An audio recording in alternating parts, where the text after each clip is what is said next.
Clostridium no es un tema que yo considero realmente difícil, es un tema relativamente fácil, un tema que puedo pasar relativamente rápido.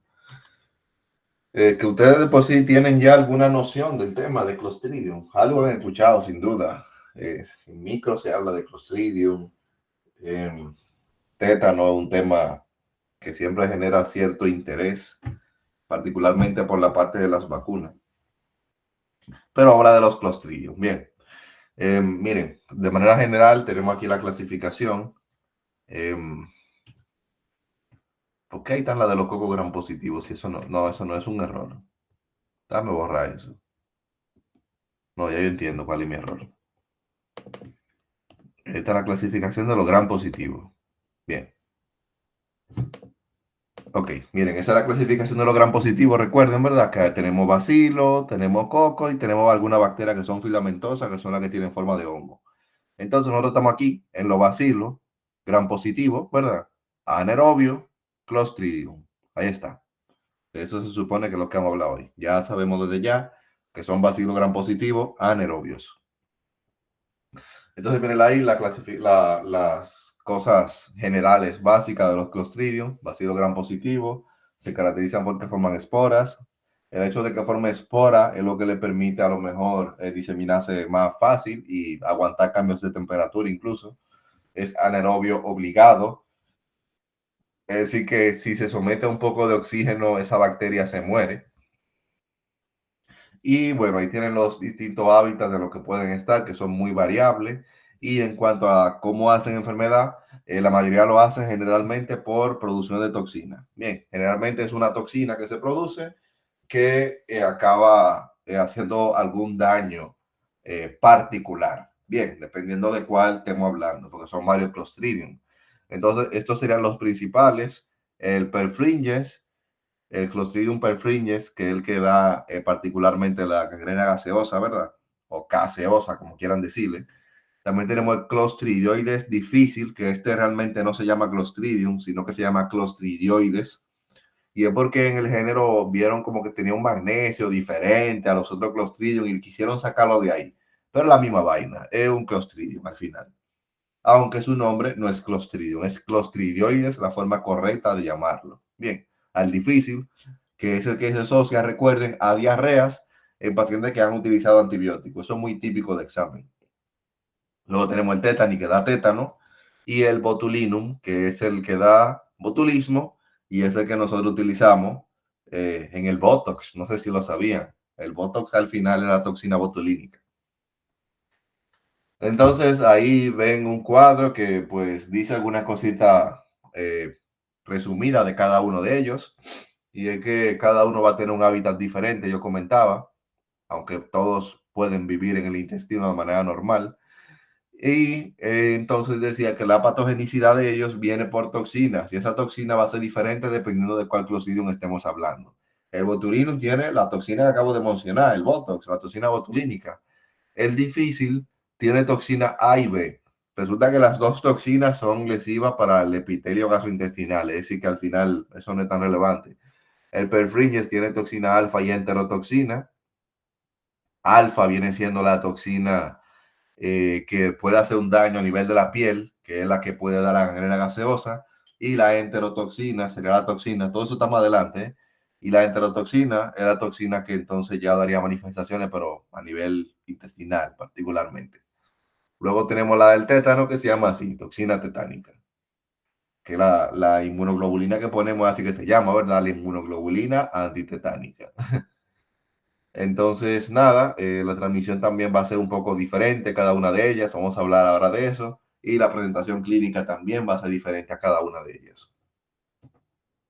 Entonces, el botulismo sería el primero que tienen ahí. El botulismo puede ser por los alimentos. A la mayoría de la literatura le gusta que lo asocian mucho a la miel. Bien, lo asocian mucho a la miel y también a alimentos enlatados. Ah, mírenlo ahí, ahí lo pone. Alimentos, particularmente miel y alimentos enlatados. Y en el caso de los niños, esa es la razón por la cual a los niños no se les recomienda consumir miel. Se supone que los niños recién nacidos, bueno, no recién nacidos, sino ya niños de edad 1 o 2 años, se supone que no se les puede dar miel y es porque la miel puede contener algunas esporas del Clostridium botulinum y puede darle botulismo al niño. Bien, entonces eso es en el infantil, la parte de la comida, pero igual también hay un Clostridium botulinum que puede dar infección a nivel gastrointestinal solamente. Es decir, hay un Clostridium que es gastrointestinal, que te da diarrea y demás, y hay un Clostridium, un botulismo que es ya el que tiene ya manifestaciones pues más típicas y características que vamos a comentar ahora, que ahí está el botulismo, particularmente el infantil.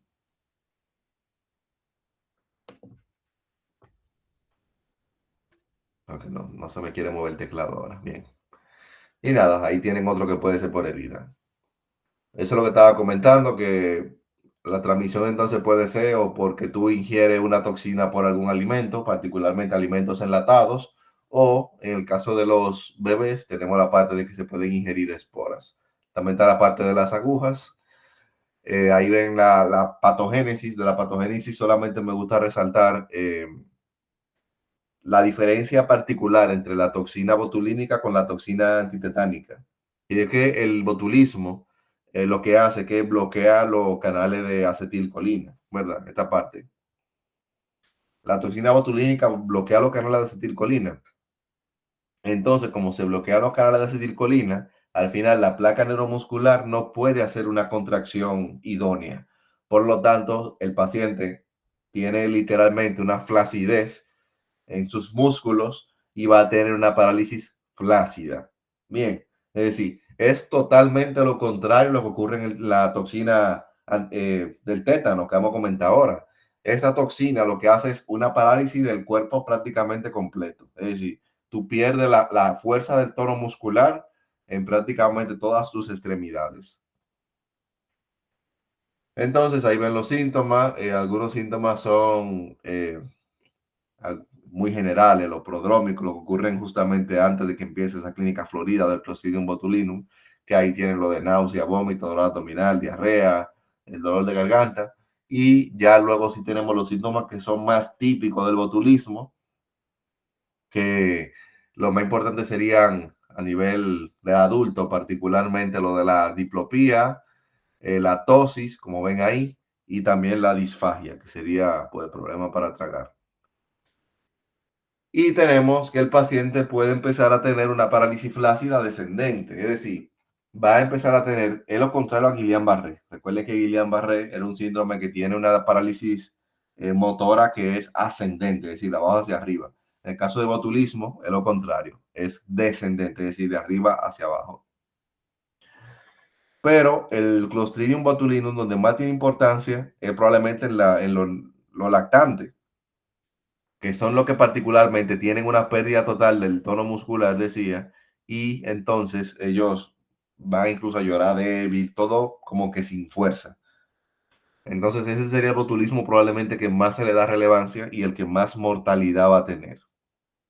Se supone que el botulismo nosotros podemos identificarlo midiendo la toxina, podemos medir en sangre, en las heces fecales, porque decía que podía pasar por el tracto gastrointestinal y quedarse solamente ahí. Eh, Pero también tenemos alguna prueba ya un poquito más profunda, como la PCR. En el país creo que no tenemos. Y bueno, una prueba que es mucho más cara, la PCR del Clostridium botulinum. Eso entiendo que es lo más relevante de él. Entonces, tendríamos que tener pendiente del botulinum eso, que pues hay muchas formas de adquirirlo. Probablemente a la que más se le da relevancia al consumo de miel en la población infantil, decía, aunque también se puede ingerir por alimentos enlatados. Y nada, la parte de la patogénesis siempre le doy importancia a lo que me gusta preguntar. Y la parte de los síntomas, pues esta es más importante. Diplopía, tosis y disfagia. Todo tiene relación al final con los canales de acetilcolina. Bien, y ahí ven lo mismo que he ido comentando. Luego, el otro Clostridium que hay que comentar es el Clostridioides difícil, decía, que ya no se llama Clostridium. De manera general, lo que tenemos que saber es eso, que es una causa de gastroenteritis asociada a uso previo de antibiótico. Se le llama así incluso, una colitis pseudomembranosa.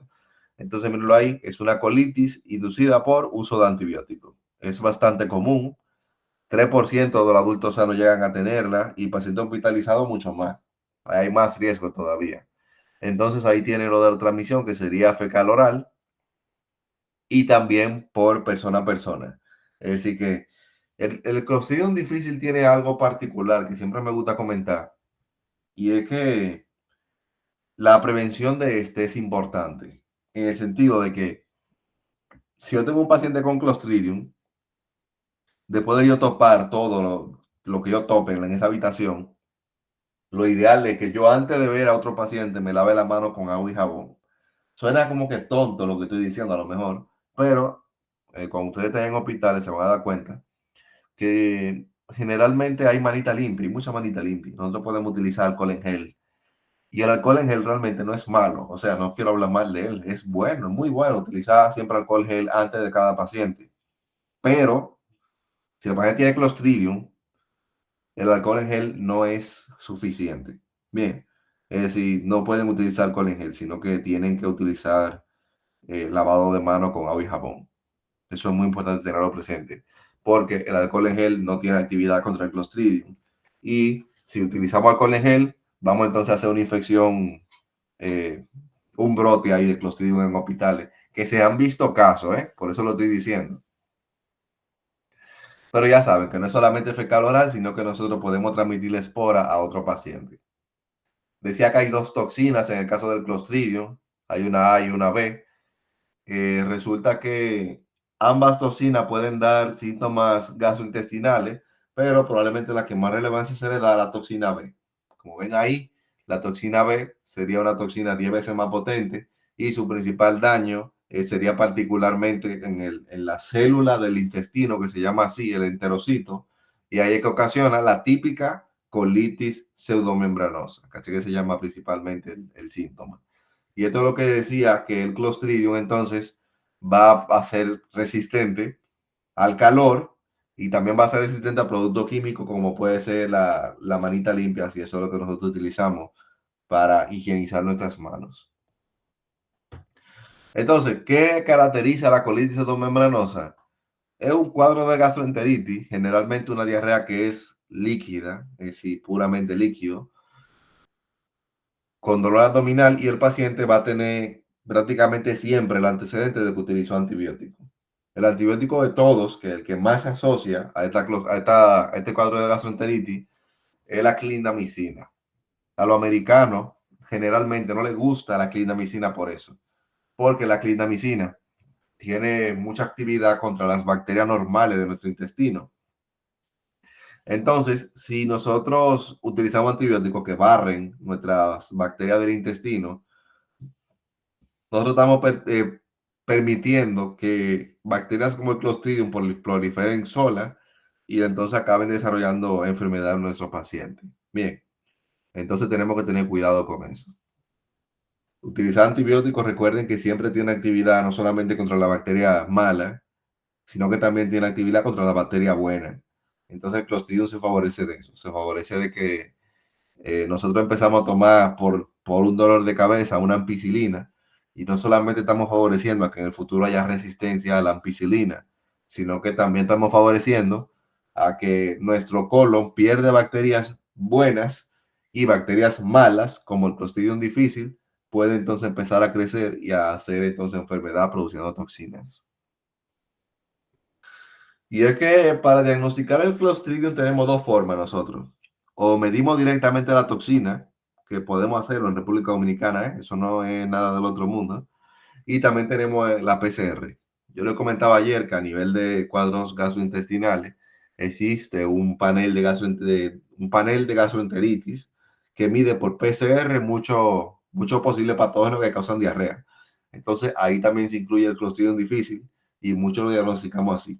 Lo malo, recuerden que los paneles son una prueba cara, que cuestan de 6,000, 7,000, 8,000 pesos y no una prueba que nosotros indicamos así tan a la ligera.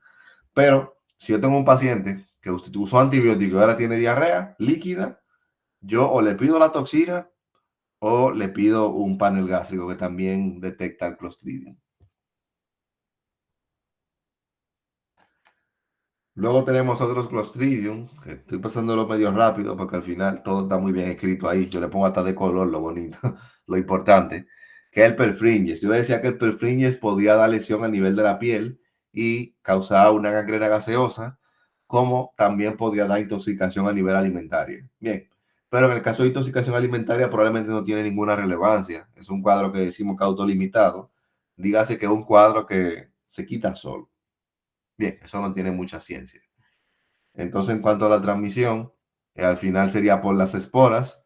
Puede ser por esporas en la tierra. Si tú tienes una lesión en algún lugar de tu piel, puede entrar por ahí las esporas. O puede ser por algún alimento eh, contaminado. Enlatados también podrían ser. Pero aquí le planteo principalmente la parte de la carne, como dice la literatura. Tiene dos toxinas, lo que yo dije ahorita. Tenemos la toxina alfa.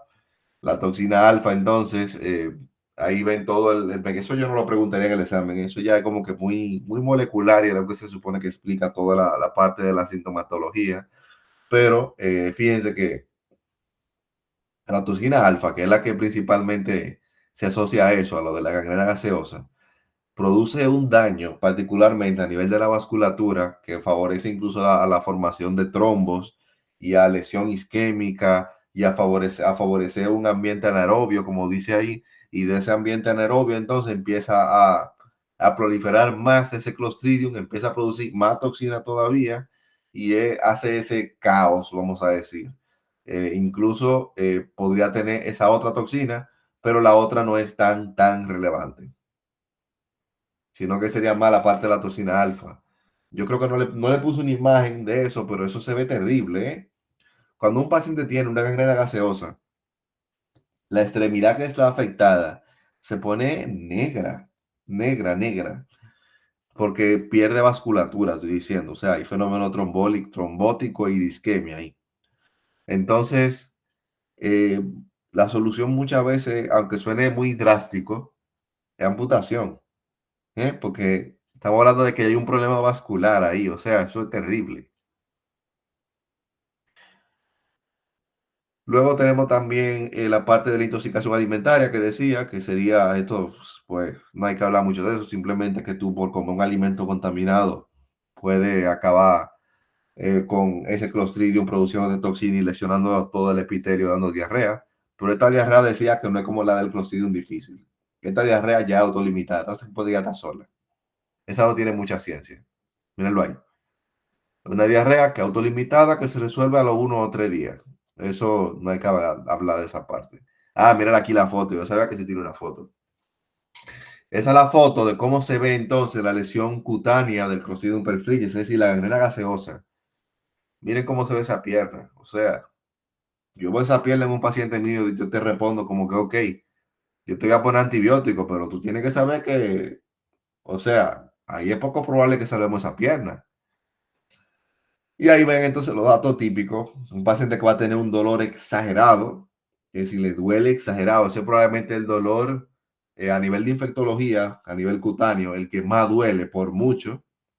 El paciente va a tener crepitación, es decir, tú lo vas a topar y va a sentir que va a estar como con aire ahí adentro esa pierna. Bien, y es porque generalmente cuando hay una infección por anaerobio, esa bacteria anaerobia para poder vivir ahí, crea un ambiente anaerobio, es decir, que el aire acaba saliendo. Entonces, cuando tú topas en los alrededores, hay aire saliendo, tú sientes ese aire como gas. Por eso se llama así, gangrena gaseosa. Gangrena porque hay isquemia y gaseosa porque hay liberación de gas, de aire. Luego tenemos lo del edema, la piel que dije que se pone violácea o negra, en mi parecer, y entonces ya el paciente puede tener síntomas mucho más sistémicos y con datos de complicación, porque es un cuadro severo, es un cuadro que puede matar al paciente. El diagnóstico sería que a ese tejido yo lo voy a cultivar, no la secreción, ¿verdad? Hablamos de cultivo de secreciones. Yo le voy a tomar un cultivo de ese tejido y en el gran yo debería de ver eso. No voy a preguntar qué es porque ya yo dije al principio cómo se ve, ¿verdad? Esos son bacilos, ¿verdad? Bacilos, son formas de bastón y serían bacilos gram positivos. Ahí no hay que hablar mucho. En cultivo podría crecer también, aunque Bueno, yo nunca he visto uno crecer en el cultivo, pero sí, es menos probable que crezca, pero puede crecer por cultivo. Y el tétani, que es el último del que voy a hablar hoy, de manera bien resumida también, porque van a tener diapositiva. El tétani va por el mismo lado del botulismo al final, aunque el tétani probablemente recuerden que tiene esa parte de que generalmente se asocia a heridas por materiales oxidados. Realmente puede ser cualquier tipo de herida, bien, pero cualquier herida de material oxidado predispone a una infección por Clostridium tetani. Un clavo, como ven ahí, un alambre, cualquier, hasta un cuchillo, si tú te cortas, tiene riesgo de tener una infección por tétano. Y eso es un poco peligroso. El tétano, como ven ahí, no crece en un tejido sano. O sea, si tú no te, si tú no te cortas, es prácticamente imposible que te dé tétano. Bien, porque tiene que tener lesión el epitelio de la piel para que entre por ahí al tétano. Y ahí ven que hay factores predisponentes que estoy diciendo. O sea, cualquier paciente que tenga cualquier tipo de injuria a nivel de su piel tiene riesgo de hacer una infección por Clostridium tetani. La patogénesis de este es diferente a la del botulismo, decía. El botulismo tiene la particularidad de que hace un bloqueo de la liberación de lo que no es acetilcolina, yo comenté ahorita, ¿verdad? El tétani lo que hace es un bloqueo del GABA. Bien, hace un bloqueo del GABA. Recuerden que el GABA es un neurotransmisor inhibitorio, ¿verdad? Entonces, si yo bloqueo al inhibidor, al final yo estoy permitiendo que haya un estímulo constante en ese músculo estriado. Bien, por eso es todo lo contrario. En el caso del botulismo, la acetilcolina no se une y no hay contracción muscular. En este caso, no hay un neurotransmisor que inhiba esas uniones, por lo tanto se va a acumular la acetilcolina y va a ser una contracción sostenida. Entonces vamos a tener una parálisis espástica. La parálisis del botulismo es una parálisis flácida, la parálisis del tétano es una parálisis espástica. Bien, ahí ven entonces los síntomas que van a estar asociados a esa contracción muscular, la parálisis espástica, la risa sardónica, la posición entonces de opistótono, puede ser, eso cuando es general, pero fíjense que puede haber solamente una parte del cuerpo afectada. Puede también ser cefálica en el caso de que haya compromiso a nivel de los parecraneales y también podría ser a nivel del neonato. Por eso se supone que toda la mujer embarazada también debe de recibir una dosis de la vacuna de difteria y tétano. Bien, ahí tienen la prevención. Para la prevención del tétano, se supone que nosotros tenemos que tener todos la vacuna antitétano, la vacuna toxoide de tétano. Bien, se supone que desde niño, en la pentavalente recuerden que estaba esa vacuna, pero en el adulto se supone que nosotros tenemos que tener esa vacuna puesta y tenemos que ponernos refuerzos cada 10 años. Bien, tenemos que ponernos refuerzos cada 10 años como adultos de la vacuna de tétano. Pero aparte de la vacuna, existe la inmunoglobulina antitetánica, que es probablemente la que más conoce la población general. Bien, si tú tienes una herida que tiene riesgo de tener tétano, lo ideal es que tú te pongas una inmunoglobulina. ¿Por qué? La vacuna generalmente hace una defensa buena y sostenida con el tiempo, pero no hace una defensa inmediata. Entonces, si tú tienes un contacto con algo que es potencial con riesgo de hacerte un tétano, el riesgo tú lo tienes ahora. La vacuna no te va a proteger de este contacto que tú tuviste ahora. Tú necesitas que te pongan los anticuerpos literal contra el tétano. Y eso es lo que nosotros conocemos como la inmunoglobulina antitetánica. Bien, mírenlo ahí. Incluso ya está. Realmente, si si tú te vacunaste, si tú estás bien vacunado y tienes una herida potencialmente contra tétano, tú no tienes que hacer nada. Es decir, si la vacuna está bien puesta y tienes tu cosa al día, tú no tienes que ponerte ninguna antitetánica ni nada. Pero si tú no tienes tu vacuna al día y tienes una vacuna, si tú no tienes tu vacuna al día y te cortas con un clavo, entonces ahí lo ideal es que tú te pongas la inmunoglobulina antitetánica y también te pongas la vacuna. Las dos cosas incluso. Y ahí está Clostridium. Pregunta.